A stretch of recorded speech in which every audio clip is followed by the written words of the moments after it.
Veni Creator Spiritus, mentes tuarum visita,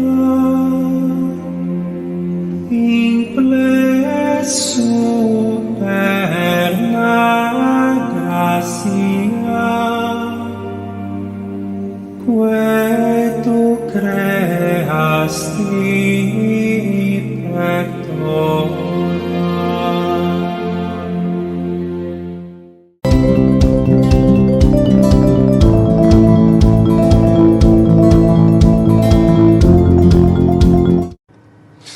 Écoutez, Christophe, Adeline, vous allez le voir sur ces images de David Kouloum. Ici, le quartier est totalement bouclé. Beaucoup de camions de pompiers sont présents. 60 véhicules ont été dépêchés. 153 hommes ont été engagés pour donc mettre fin à cet incendie. Ils ont été sonnés aux alentours de 3 heures du matin. Ici, c'est la toiture qui est touchée, notamment cette flèche, plus précisément ce campanile de 36 mètres de hauteur. Vous le voyez, les pompiers sont toujours en train de s'activer. Incendie spectaculaire dans la nuit du 26 au 27 janvier 2025. C'est aux alentours donc de 3 heures du matin dans la nuit que les sapeurs-pompiers de Paris ont été alertés. Le feu a été particulièrement impressionnant, mais il n'y a eu aucune victime. Suite aux dégâts matériels, c'est le campanile qui a subi de gros dommages. C'est la pièce maîtresse de l'édifice. Pourquoi cet événement devrait attirer notre attention ? Alors, 1, c'est que la mairie du 12e arrondissement se trouve être la commune du ministère de tous les contribuables français. La deuxième, c'est que c'est l'un des arrondissements de Paris à avoir un passif catholique important. La troisième raison, c'est que le chemin de Compostelle passe par la mairie du 12e. Quatrième raison, c'est qu'en 1924, tout comme en 2024, l'arrondissement a été choisi pour les JO 2024. La cinquième raison, c'est que la flamme olympique est passée par là en 2024. La sixième raison, c'est que les compétitions se sont déroulées dans l'octogone de l'Accor Arena. Septième raison, c'est qu'entre le 8 décembre 2024, Notre-Dame de l'Immaculée Conception, et le 27 janvier, soit 50 jours, soit un jubilé de 50 ou un jubilé de 2 fois 25, soit les 50 jours, une nouvelle Pentecôte. Pourquoi faut-il à la fois être à l'écoute des signes et après avoir observé les signes, il faut procéder aux vérifications? Parce qu'il y a beaucoup de gens qui confondent un vrai signe et une coïncidence. Et pour qu'un signe soit pris en considération, il doit s'accompagner de faits concordants, pas juste une intuition. Voilà pourquoi je vais vous partager à la fois mes observations et le résultat de mes recherches, car je vis dans le quartier depuis 20 ans. Donc commençons par le début, la mairie du 12e. Alors c'est la commune du ministère de tous les contribuables français. Là, quand on parle de ce qui vous intéresse, vous devenez beaucoup plus réceptif. Et oui, Bercy, c'est la mairie du 12e, c'est même inscrit sur la façade. Et vous savez quelle est la chapelle la plus proche du ministère des contribuables ? Elle s'appelle la chapelle de l'Agneau de Dieu. Pour ceux qui ont abandonné la foi chrétienne et pour ceux qui voudraient parfaire leur culture sur ce sujet, je vous invite à vous rendre dans n'importe quelle paroisse pour que l'on vous explique ce qu'est l'agneau de Dieu. La deuxième église, à proximité, est l'église Saint-Antoine des 15-20. Cette paroisse, donc, date de 1791. Elle est placée sous le patronage de Saint-Antoine, fête le 17 janvier, qui est une fête d'armes du diocèse des armées. Et la première fête du diocèse des armées selon le calendrier du contribuable. Donc, la deuxième raison pour laquelle nous devrions nous intéresser sérieusement à cet événement, le patrimoine catholique du 12e arrondissement et son rayonnement. c'est que c'est l'un des arrondissements à avoir un patrimoine catholique important. Place du Trône, rebaptisée par les Républicains Place de la Nation, lieu de décapitation de l'Église catholique au profit de la République maçonnique. Chapelle Notre-Dame de la Paix de Picpus, lieu d'où partaient tous les missionnaires français avant de partir en mission dans les pays lointains. On leur a posé sur la tête la statue de Notre-Dame de la Paix. Église Notre-Dame de la Nativité de Bercy, lieu où Louis XIV, assistant à une messe, a fait lever l'impôt sur le vin, suite à la plainte d'un marchand de vin du quartier qui se plaigna de ne pouvoir vendre son vin à cause des taxes. Suite à cela, la France devint un marché important du vin international. Les filles de la Charité de Saint-Vincent-de-Paul, qui se trouvait au 77 rue de Reuilly, l'hôpital d'Angers, et dont faisait partie Catherine Labouret, la voyante du 140 rue du Bac, et où elle décédera en face de l'actuelle église Saint-Éloi, un 31 décembre 1876. Si vous portez une de ces petites médailles qui ont été frappées suite à la vision de cette voyante, souvenez-vous, nous devrions tous lui rendre hommage le jour de son décès, soit le 31 décembre.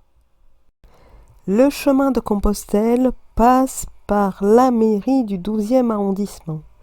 Et oui, donc le chemin de Compostelle passe bien par la mairie du 12e arrondissement. Il y a quelques années déjà, je m'étais rendu compte que la rue de Charenton était la route qui nous reliait à l'Italie par la route nationale 6. Le soir du 6 novembre, je m'aperçois qu'ils ont posé des clous devant mon immeuble. Et le 6 novembre, c'est la fête de Saint-Léonard, le saint patron des prisonniers. Depuis, je me suis renseignée et j'ai trouvé un article qui en parle, mais pour la petite histoire, l'événement est passé inaperçu. C'est d'ailleurs moi qui ai fait la remarque à mon voisinage. Donc, la mairie du 18 et de la mairie du 12e, est sur cet itinéraire.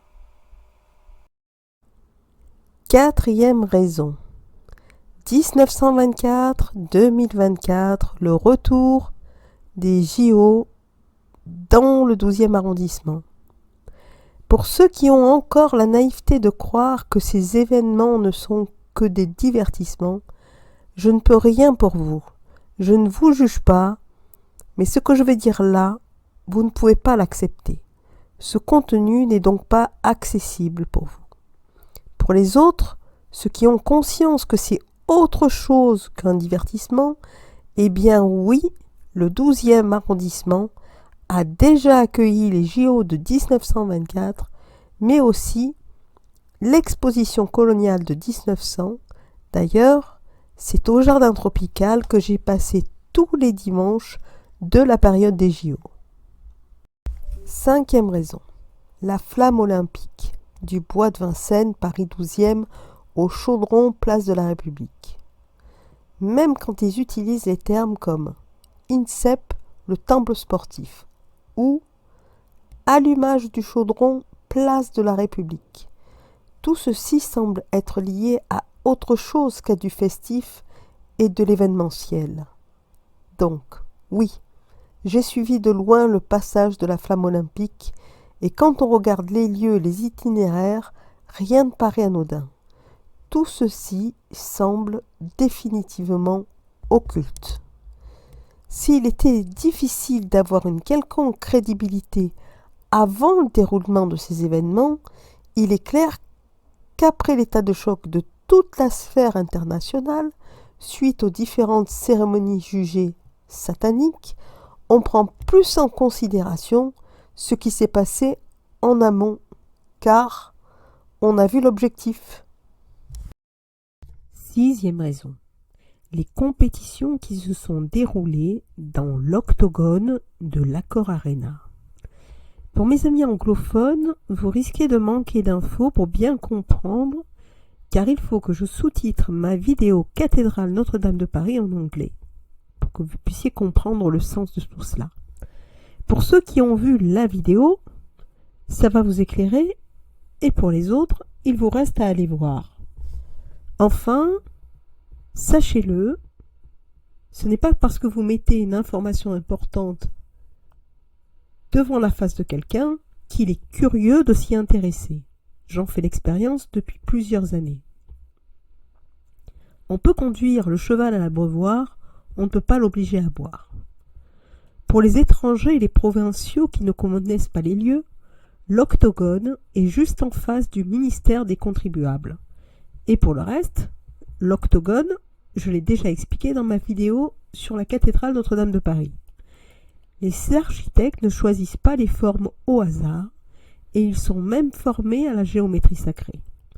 Le pochoir est choisi en fonction du résultat que l'on veut obtenir.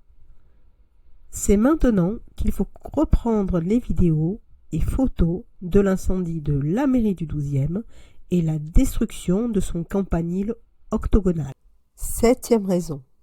Enfin, pour la dernière raison, il y a 50 jours entre le 8 décembre, cérémonie de la cathédrale Notre-Dame de Paris, et l'incendie de la mairie du 12e.